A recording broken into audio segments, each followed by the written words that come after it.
Right, let's just a bit of educational material, right? Insurance write-off, doesn't matter, it's a Cat S or Cat N. It's important to find out what have happened with the vehicle, right? Everyone will tell you always there's no pictures, because not always you can obtain the pictures. It's the discretion of the insurance company or salvage company to share those pictures across it, you know. And those are not always available, so the sellers who are not transparent or hiding or simply just ignoring the fact, they will not disclose that information. So they always say, like on this one, it's just had this damage around here, and I think it's one of the side suspension, something being changed, right? However, obviously I'm just doing inspection, right? So we'll let you know, right? This is a paint thickness gauge, right? Once you're going through, you know, you can see 250, 250, 300, 280. This quarter panel has been replaced, as you can see. The seam sealer, you know, different. Obviously they are again bend thicknesses 190, 220,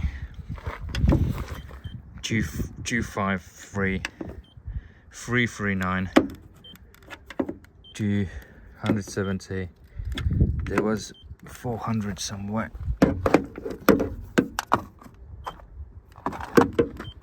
139.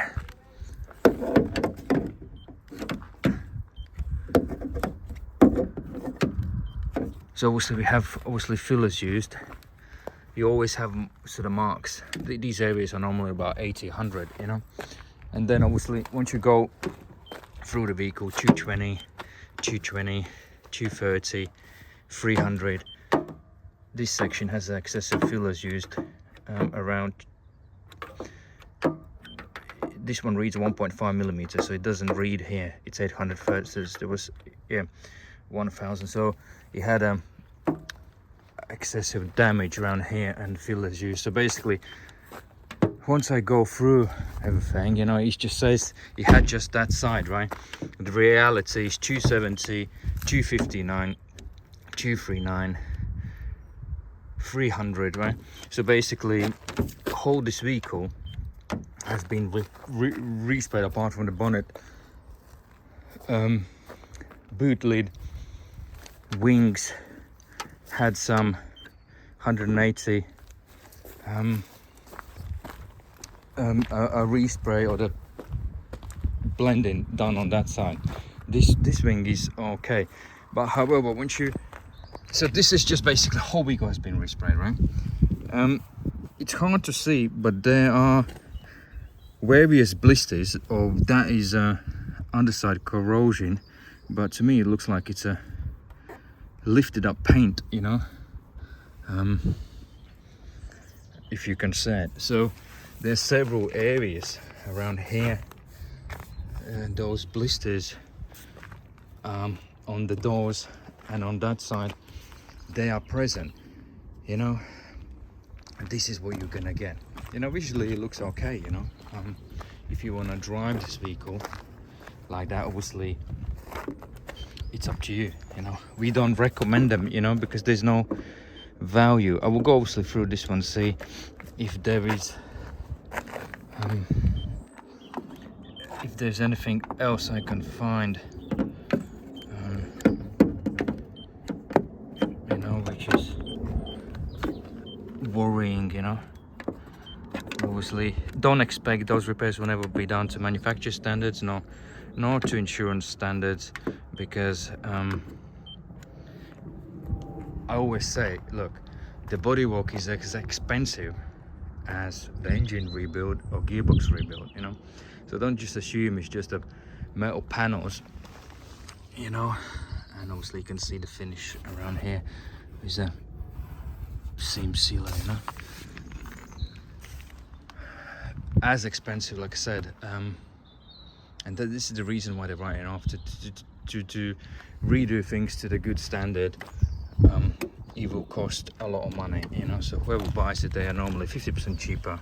They botch them up, or you have obviously various trim sleeves, you know, that needs tracking, and various other imperfections. But this one quite ostensibly visually looks good. So if you're not probably too close and start checking, the gaps are sensibly done, you know, it's not too many issues like awkward stuff where you look and the bumpers are loose and headlights are loose and things are broken. The gaps look sensibly alright, so you can't really see visually it's a bad car, but once you start looking, you know, you can find these things, you know. So that's why they are cheaper.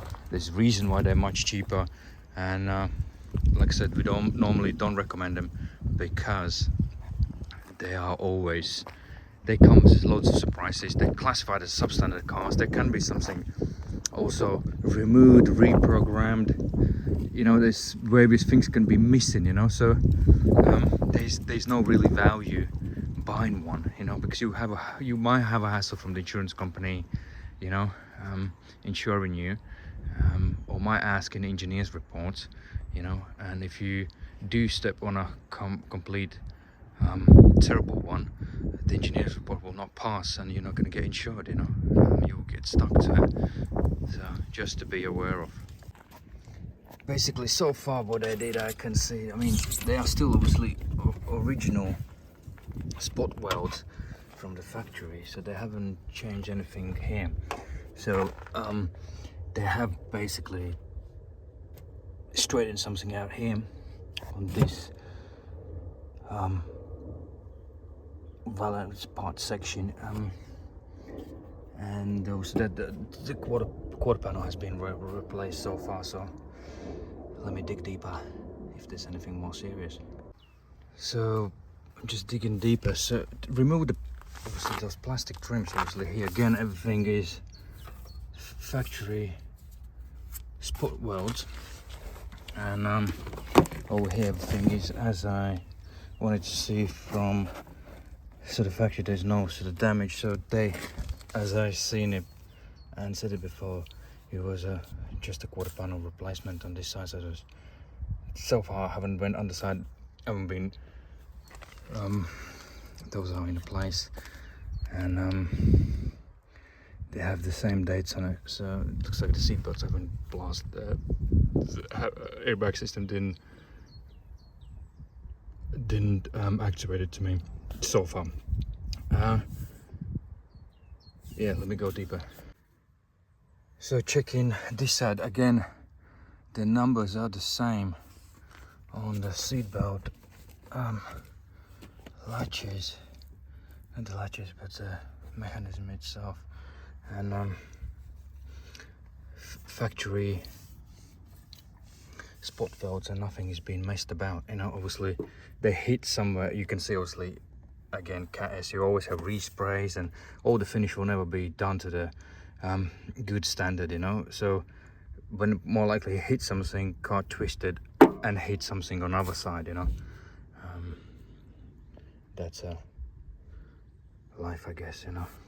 Let's put it back together, everything is okay.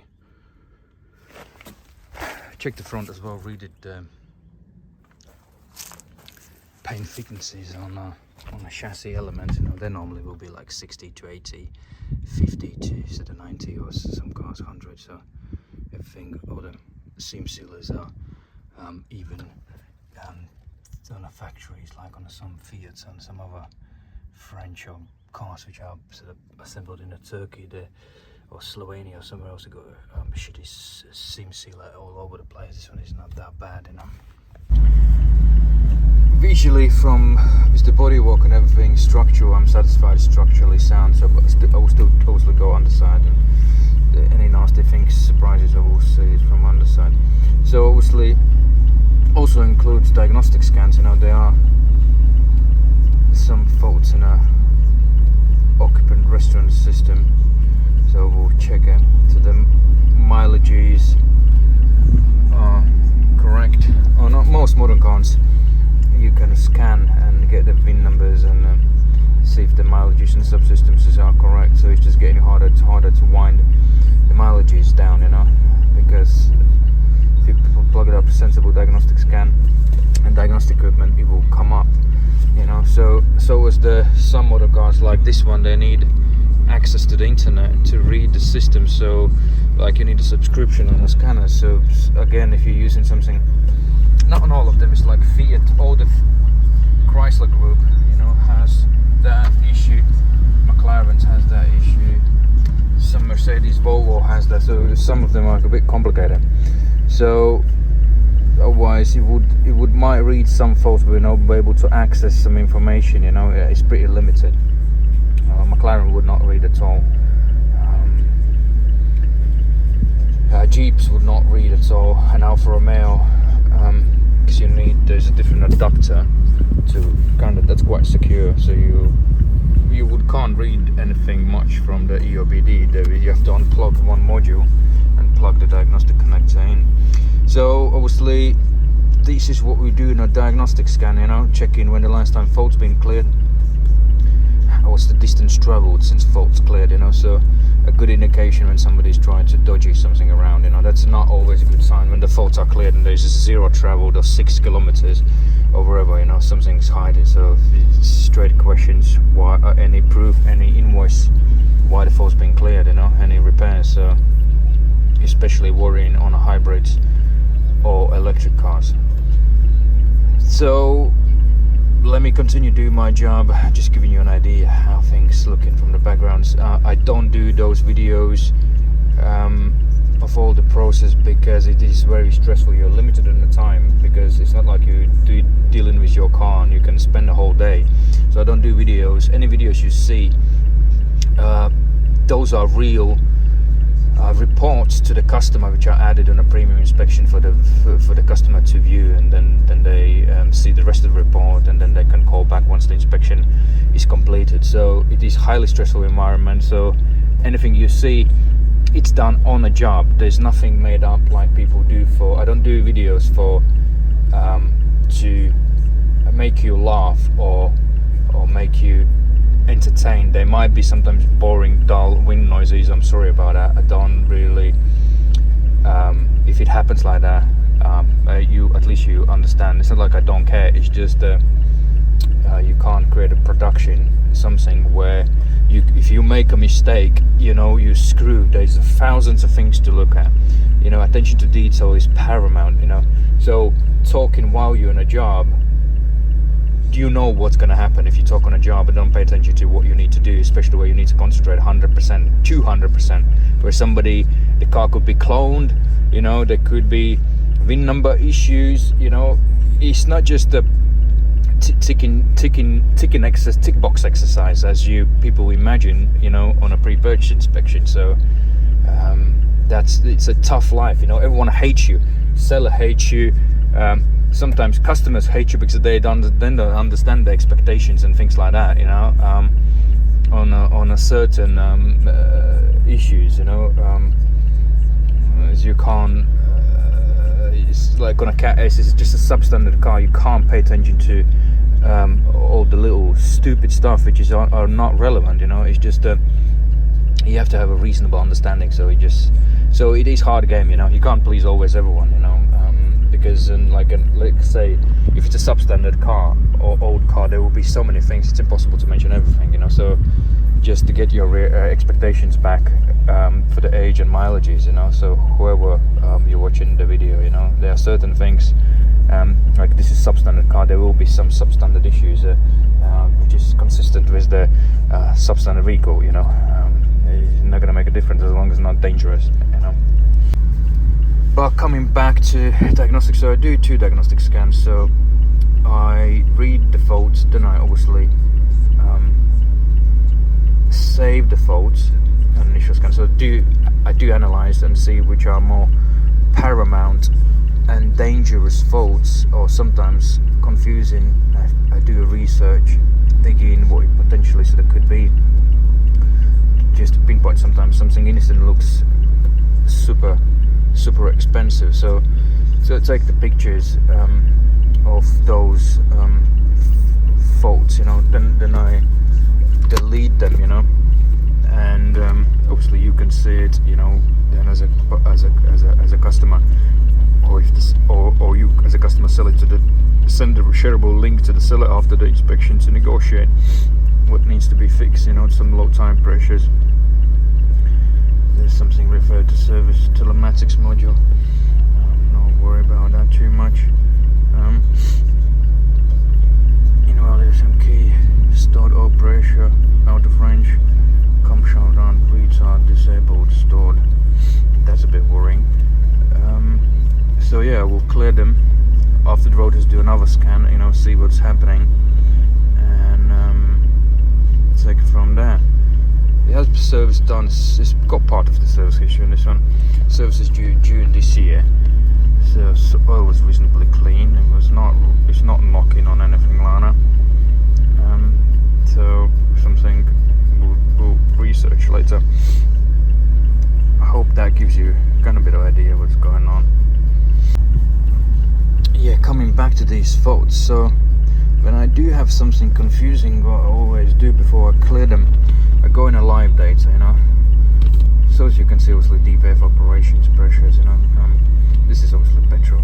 It doesn't have a petrol DPF, but when I go to when I check live data, I check the obviously live data what I just did press just now. But what I wanted to show you is sometimes you got these weird faults. So on this one, nothing has been cleared recently. You know, there's nothing abnormal. So I do look on obviously on the live data. I mean on a stored data from the freeze frame. You know, and it can give me some indication what have happened and when it happened. One event counter happened 11 times. Test failed, operation cycle test failed. Confirmed, pending, false, confirmed, true. So nothing kind of what I want to see. It gives me.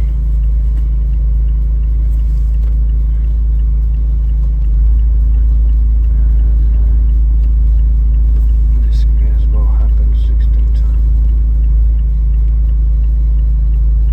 So yeah, so this is what I do just to get an idea on some tricky faults, you know, especially when it comes to the gearboxes and engine management systems.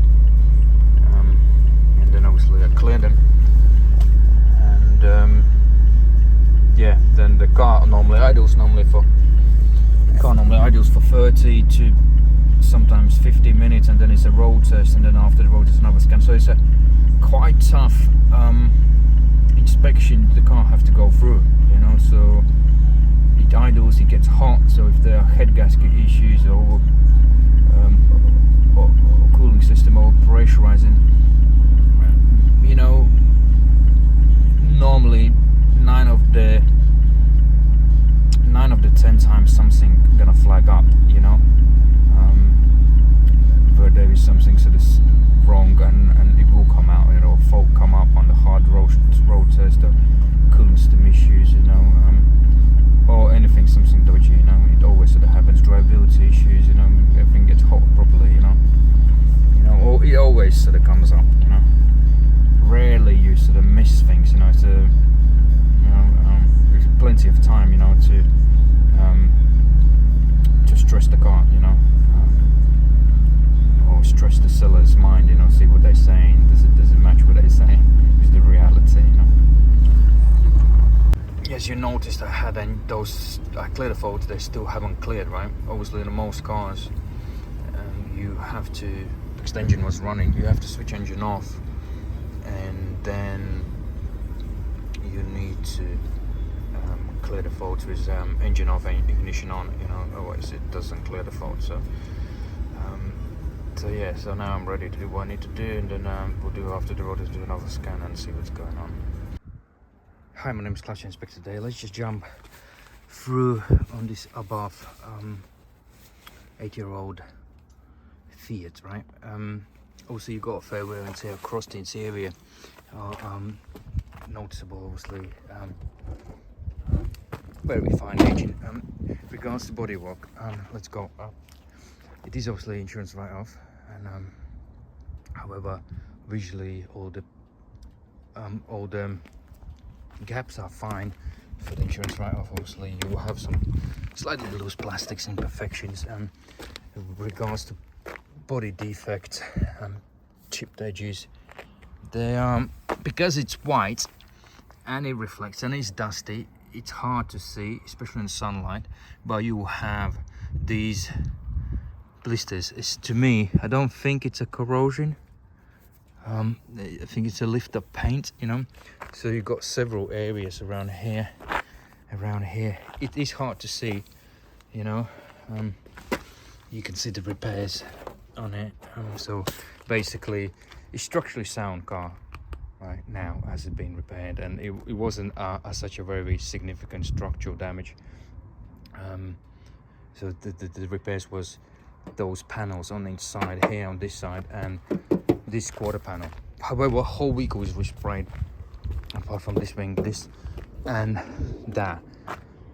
Roof operates fine, all the seals are fine. Here has been a significant amount of fillers used in this section. Also, as this side has been resprayed, everything is around 300 microns. Again, imperfections.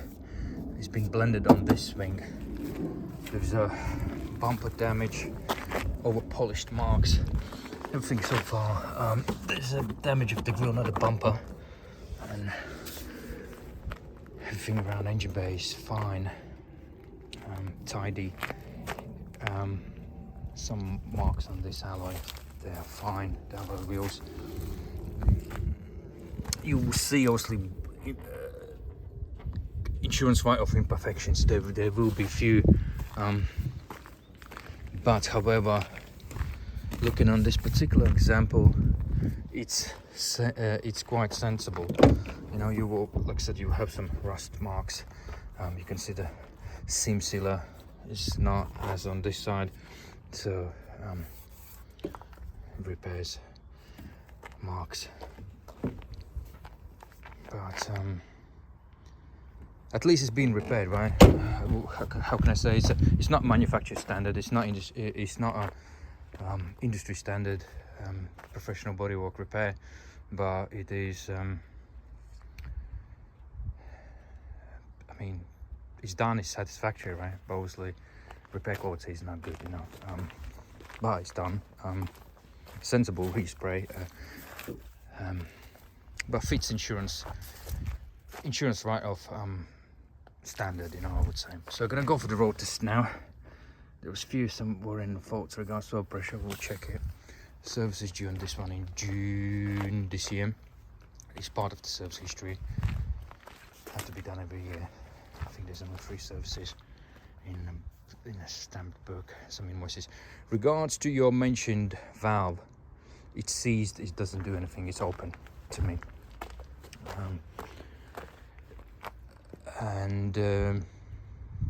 Radio speaker, rear, you mentioned, it does work. All the suspension is fine.